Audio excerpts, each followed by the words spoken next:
NHL, your daily podcast on the National Hockey League. Part of the Locked On Podcast Network, your team every day. All right, everybody, welcome to another episode of Locked On NHL, part of the Locked On Podcast Network, your team every day. From Locked On Avalanche, I am Chris Maselli, and from Locked On Lightning, joining me here for every Thursday edition is Mr. Adam Denker. Adam, how's it been going this week for you, my friend? It's been going well. Taking some time off before the NHL season. Just taking time off from my what I like to call my Clark Kent job, where this job is my Superman job. So just getting ready for training camps. Had some great guests on recently, and it's weird how we feel like the off season went by. Feel like it was going by slow, but at the same time, here we are in mid-September with training camps right around the corner. Yeah. I always say, like, once August is gone, the rest of the year just flies by. Like September 1st hits, and then it's Christmas. Yeah. Seriously, I feel like the last few months of the year just are done. So I love September because it flies by, and then we got hockey season. So and for today, we got a lot to talk about today. I can't guarantee we'll get to everything, but the plan is to talk about the TNT broadcast team, one guy in particular that made that list, which seems to be rubbing some people the wrong way, and Paul Bissonnette. And we will also be talking about, if we can get to it, the NWHL rebranding to the PHF and why that is rubbing some people the wrong way. And there have been so far two coaches, they're both assistants, one in the NHL and one in the AHL, who have been removed from their duties because they refused to get the COVID vaccine. And if we get that far, we're not here to reprimand people or anything like that. It's just newsworthy, so we'll bring it up. But we definitely have to start with the TNT announcement with their we knew, guys like Gretzky were going to be there, Anson Carter were going to be there, Kenny Albert, good friend of Denker, Kenny Albert is going to be there, Eddie Olczyk was going to be there, but they gave everybody who, in studio guys, their game announcers, analysts, contributors, everything. And I didn't even notice it when the first one came out because I felt like I had already known everybody that was going to be there. And I didn't see Paul Bissonnette's name on there. And you kind of pointed it out to me. And this is clearly rubbing people the wrong way. And I get it. I completely understand it. So if you don't know who he is, like he still does commentary for the Arizona Coyotes, does he not? He didn't leave that job, I don't believe. I think he. I don't. Or did he leave it to go full time for? No, he's still there. Okay. He does like color. Yeah, he does like color. I don't know if he's more so kind of like a between the glass kind of guy, but no, he definitely still works with the Arizona Coyotes broadcast team, and then of course a lot of people know him for Spittin' Chicklets. And I get why people are upset, but to be honest, and we'll get more into this, if you've watched the Arizona Coyotes game and you've seen him on the broadcast, he does a very good job. Like it's not like we're just hiring someone off the street who's never done broadcasting before.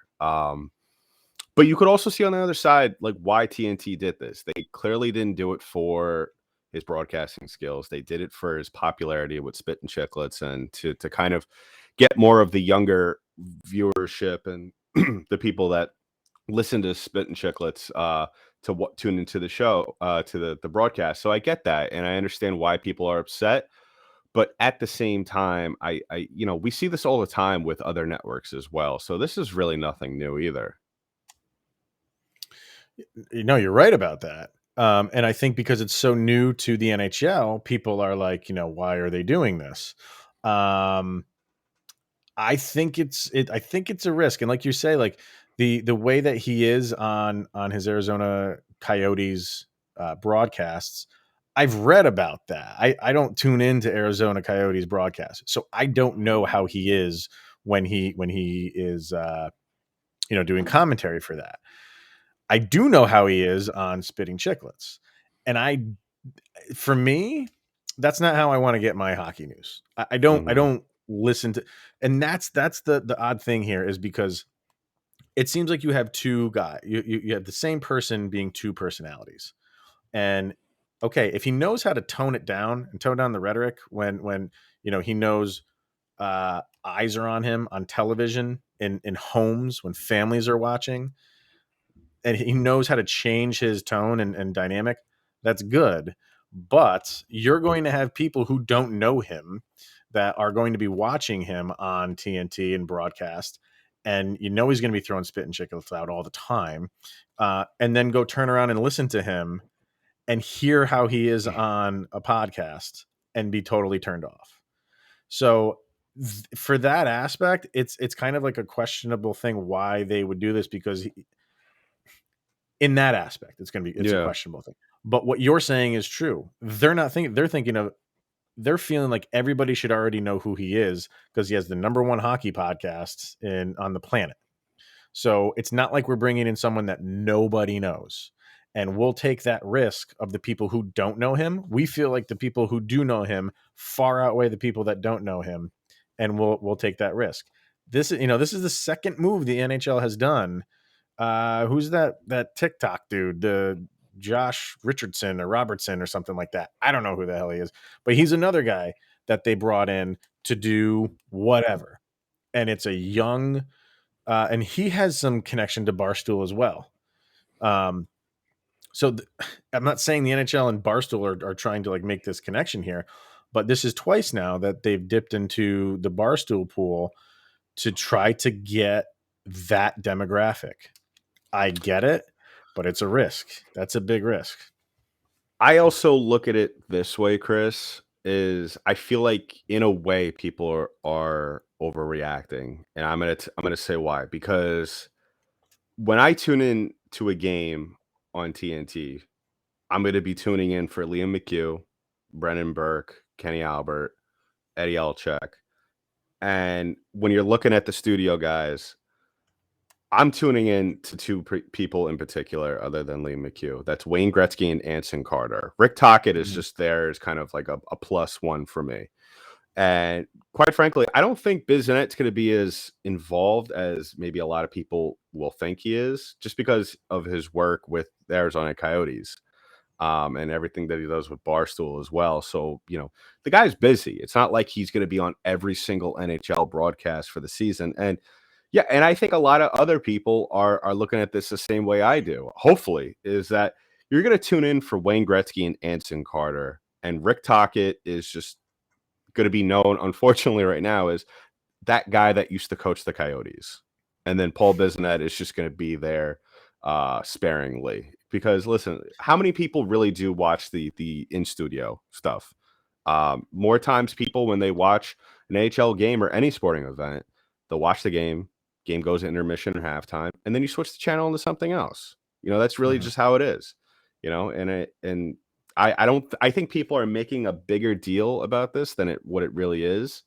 But we'll have to see how big of a role he does play once the season starts in a couple of weeks.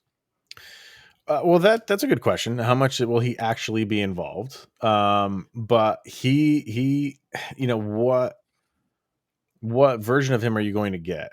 Do they want him to be the shock value guy and come up with these, crazy sound bites and scenarios and stuff like? Is that what they want from him? So so people then go listen to him on his podcast. I don't know, like if he has to find that balance, because that's good to have that. It is good to have that. But what some of the things that he said and what Barstool is known for, is not what you want to bring into Right. the home. And I don't Right. think I would hope he's smart enough to not do stuff like that. Well, I would have to imagine that TNT, when they signed him on, I think there was a conversation that was had, and Right. and if, like I said, I've seen him when he's been on the Coyotes broadcast, very professional, handles himself pretty well. I would imagine in their first year with the NHL broadcast with TNT, I would imagine there's going to be a little bit of letting go of the reins, and then I'm sure there's going to be some controversies here and there. I'm not going to say he's going to drop constant F-bombs, but I think, listen, you have kind of Anson Carter, who is a very good personality. I mean, we were all familiar with his work, especially that of those who've watched NHL Network. He's also does stuff for the Rangers. So, you and I, who are in New York, are so much familiar. Wayne Gretzky, he's very vanilla, very laid back and quiet. So You're right. maybe Bissonnette was brought in kind of counterbalance that personality as well. All right. Well, here, let's hear from a couple of our sponsors and continue this conversation on the other end of it. So, betonline.ag. And as always, BetOnline, it's your number one spot for all the pro and college football action this season. We have week 1 in the books. And if you missed any of that, don't worry. Week 2 is here tonight. Who's playing the Thursday game? I don't know. This week, my New York Giants and the Washington that's football right. team. Yeah. Your New York Giants, who lost to my Denver Broncos last week. So that was always good.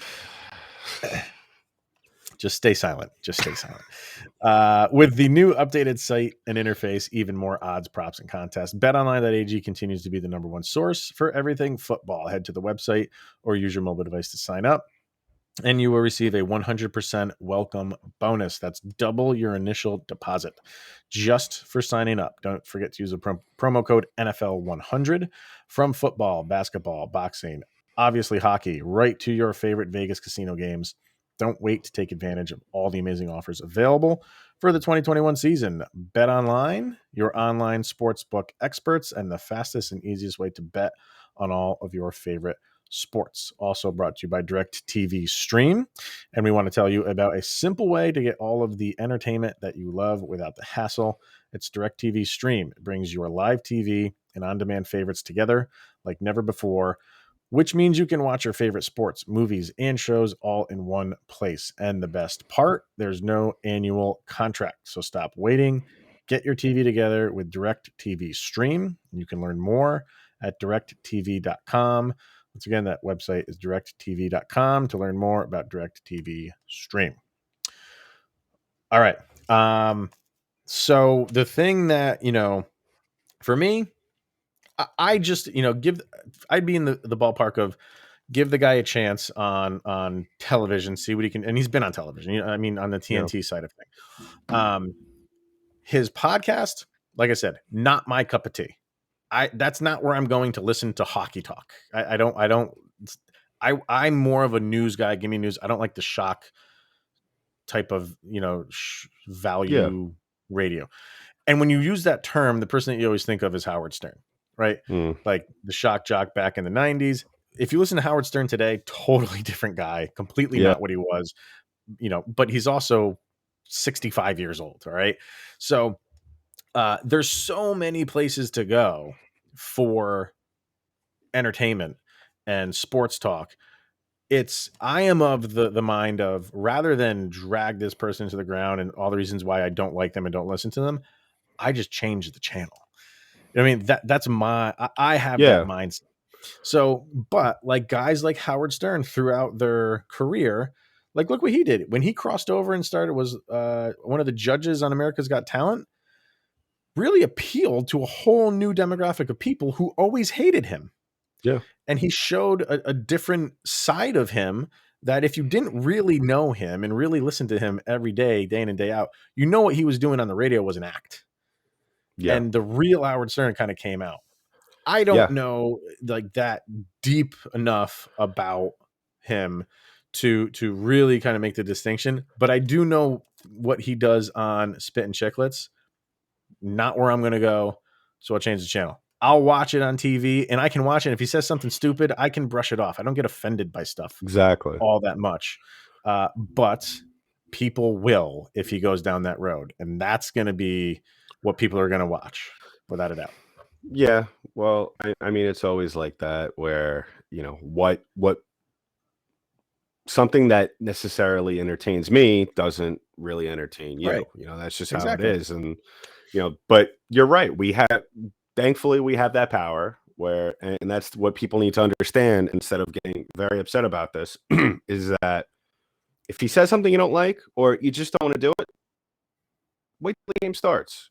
Once the intermissions start up, change the channel. Like, lot of cable packages and streaming packages now. You have tons of other things you could watch in the meantime. So it's, this isn't the old days when your parents and my parents were growing up, or there was 4 channels on. We're not we're not back into a corner now. And I think a lot of this backlash against this whole Paul Bissonnette thing happens to be with the whole Deadspin article that was written about it. And I feel like that really added a lot of fuel to the flames. And a lot of that has to do with Deadspin and Barstool clashing for many years now. And I think that really just kind of got people mad for the sake of getting people mad. Because once people saw Paul Bissonnette and Barstool in the same sentence, that's when people chose to get upset instead of, oh, Paul Bissonnette. This isn't like the TNT bringing Mike Milbury, who somehow managed to piss off millions of hockey fans with just some of the ridiculous and ludicrous things that he said on Paul Bissonnette's show, by the way. Like that's where he said that stuff. Yeah. Well, that was also Jeremy Roenick too. That was the other thing. Or was it Roenick? Yeah, it was Roenick, right. But Mike Milbury dug himself a hole on national television all by himself. That's right. Right. Okay. Because he chose to attack Pete character for the way they play a game other than their actual talent. Where Jeremy Roenick, if you listen to that interview, and obviously it's a little off topic, I listened to it. He gets a little carried away. You understand what he's trying to say. He just worded it wrong, and that's just the kind of business that we're in. And unfortunately, it cost him his career. But yeah, I think that don't mark the guy guilty until he opens up his mouth.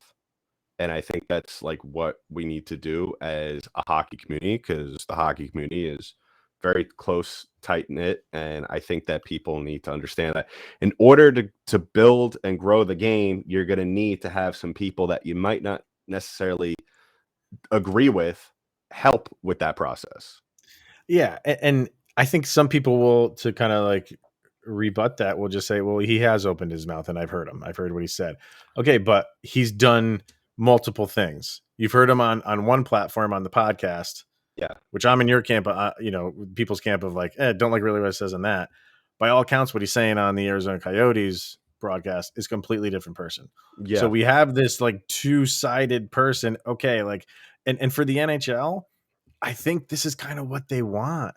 They haven't had like the talk about what is the NHL doing. Like they're hiring. TNT hired, but it's it's a reflection of the NHL. Right. There's some they're mixing it up, and the NHL. I hate to say they need stuff like that. They need people talking about them. It's almost like the whole any press is good press mantra. Yeah. And for the NHL, they need to start this contract with ESPN and TNT off on running.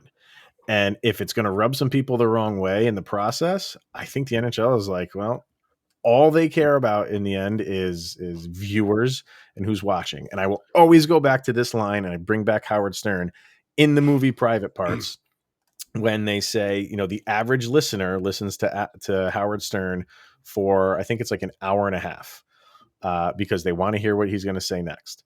And the average Stern hater listens for 2 hours and a half for that same exact reason.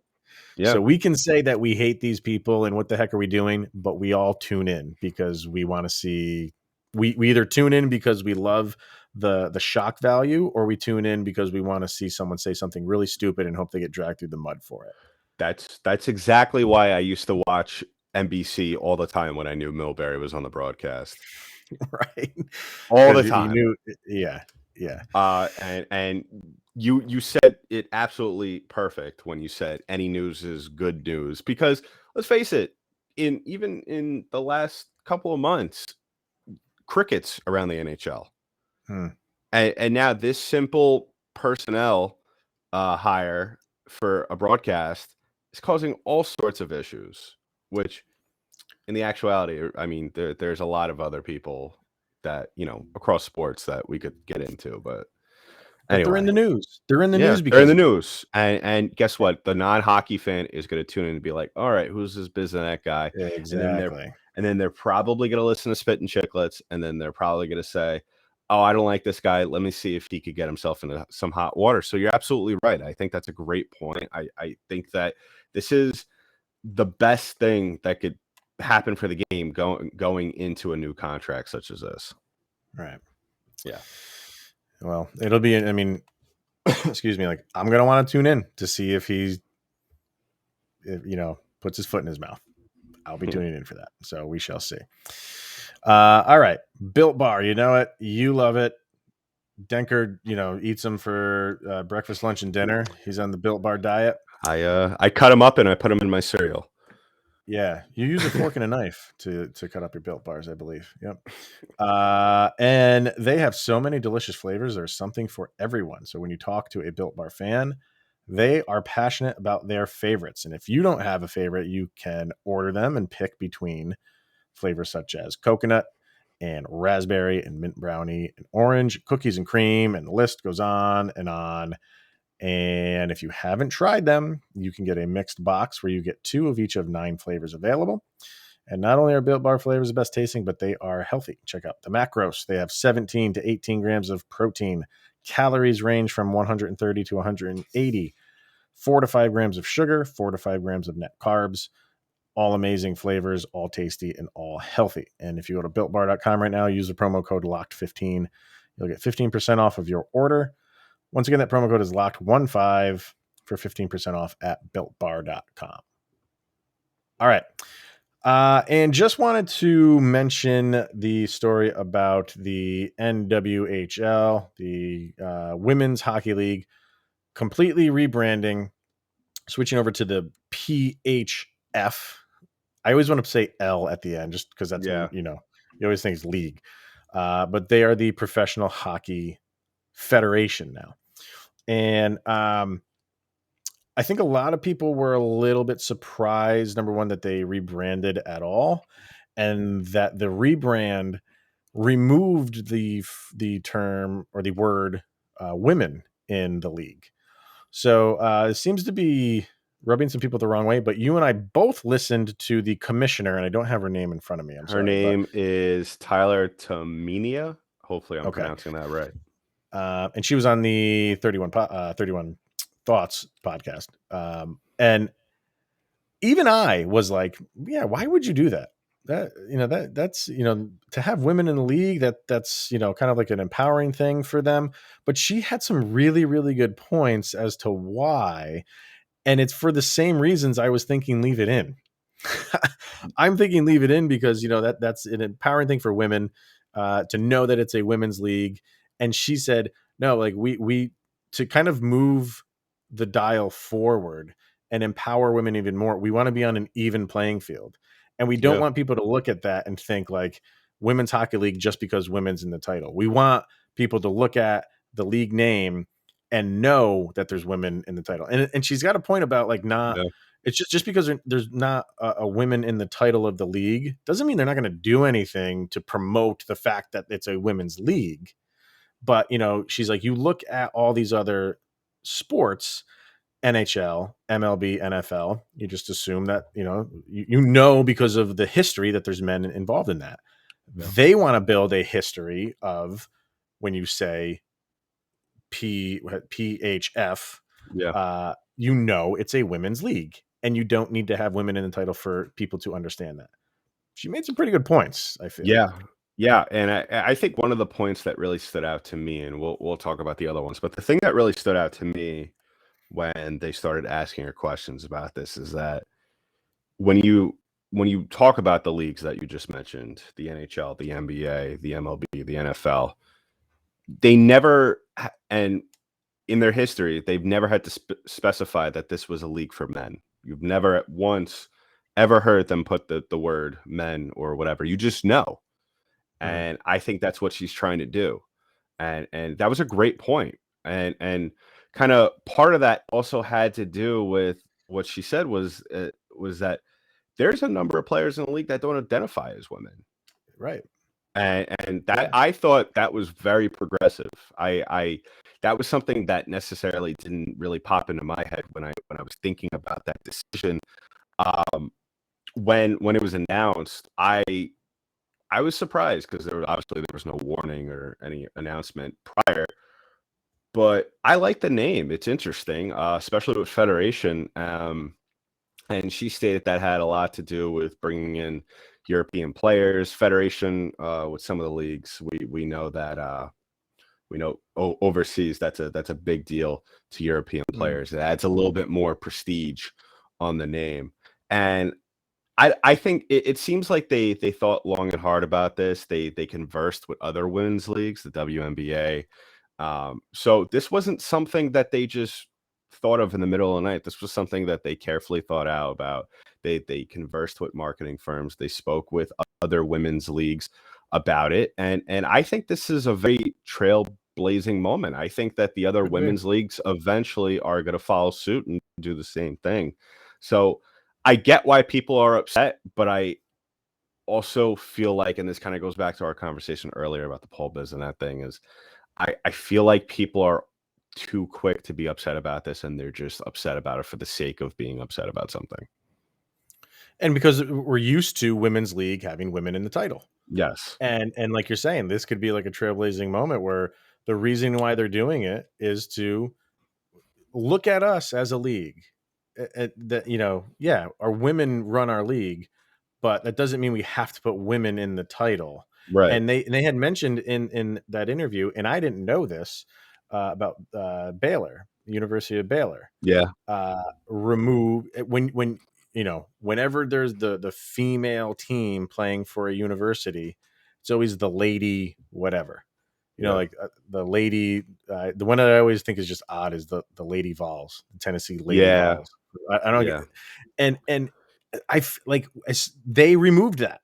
The Baylor Bears are the Baylor Bears for the men's team and the women's team. They are no longer the Lady Bears.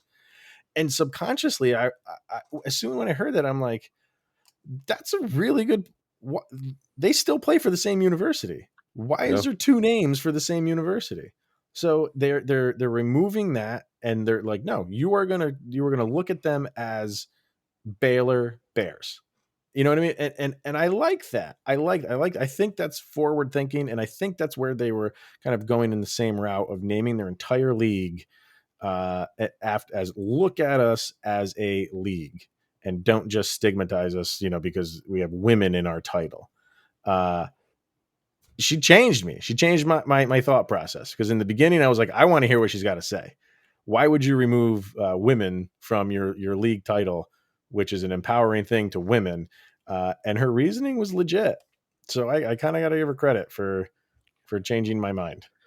Yeah. And I think it, for people like us, especially who I follow the PHF, the now PHF, very from a distance, but this for someone like me who is still very new, who's still learning certain things about the league, for me who's a newbie to this generates excitement for me. This makes me want to tune in and say, okay, what is she going to do next? Because if she's doing this for these reasons, what else is she going to do? Whether it's the marketing, whether it's the uniforms, because I'll admit, I mean, and we've spoke about this, I think, on past episodes. They have the women's league, well, the PHF. It's going to take a little while before we get used to saying that consistently. But they have some of the best uniforms that I have seen. The Toronto easily. 6 is like their jerseys are insane. So I'm a Riveters fan. I love the Riveters. Those are great. But even the names that they're very good. They're very like catchy and flashy. The uniforms, the league name now is very flashy.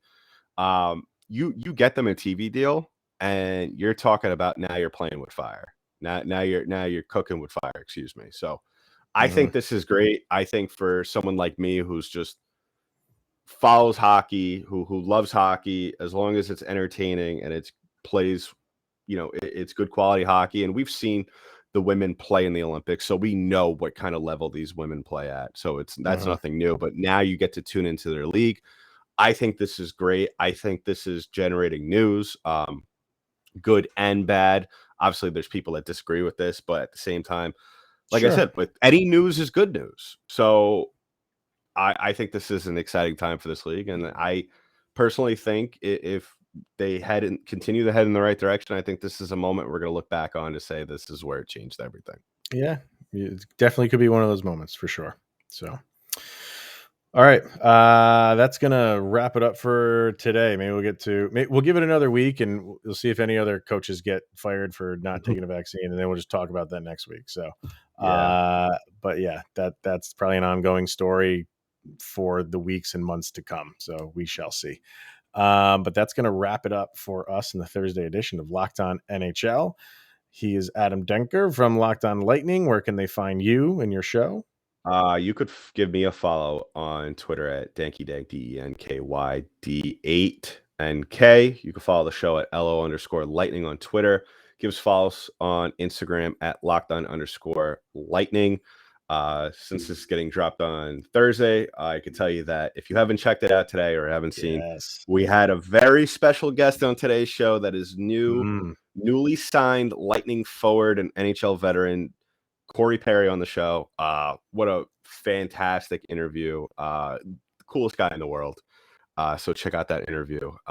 Can't wait to have him back on later on in the season. So yeah, and then they could find you, Chris, and your show at you can follow the Locked On Avalanche show, LOPN_Avalanche on Twitter, and Locked On Avalanche on Instagram, or we have a YouTube channel. Just that too. Locked On Avalanche. So, and by the way, Corey Perry is now cool because he no longer plays for the Dallas Stars. In my opinion, he's not a fan. When he's an opponent of yours, which he still is, obviously, but he's not in the division anymore. So I hate him a little bit less now. Yeah, go definitely check out that part where I awkwardly ask him how he feels about losing to the Lightning 2 years in a row. So definitely check about that. You asked him that? I asked him that. I pulled no punches. You are a Paul Bissonnette in training, my friend. I don't play around on Locked On Lightning. No nonsense show. All right, everybody, that's gonna wrap it up. We'll see you guys next week. Peace. Have a good one.